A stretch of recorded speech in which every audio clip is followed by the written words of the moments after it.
அந்த ஒயிட் வேணா நீ காப்பி ஆர்டர் பண்ணு, நான் காசு தர்றேன். சந்தோஷமா சாப்பிட்டு போ. வேற 2 காஃபி 1 சக்கரை இல்லாம.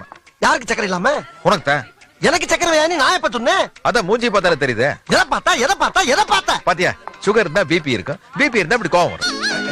இல்லப்பா, கோவத்தை கண்ட்ரோல் பண்ண கை இப்படி நடக்குதான் செய்யும். ஐயா இப்படி பொருளிய கிளப்பி விட்டு என் பொழப்புக்கு உழ வச்சுட்டு போயிடாரா ஜேம்ஸ்? நீங்க மட்டும் போன்ல எங்களுக்கு உல வச்சீங்கல்ல.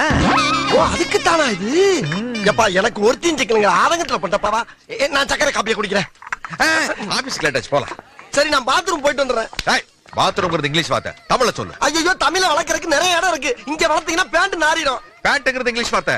ஐயோ கைய விடு. விட மாட்டேன். ஐயோ என்ன விடு. விட மாட்டேன். தமிழ் வாழ்க, தமிழ் வாழ்க, தமிழ் வாழ்க, தமிழ் வாழ்க, தமிழ் வாழ்க. கைய விடியா. விட்ட நீ போயிருவ. போயிருச்சியா. ஏயா நீ மட்டுமாயா தமிழே? நானும் தாயா தமிழே. உனக்கு இருக்க உணர்வு எனக்கு மட்டும் இல்லாமையா போயிரும்.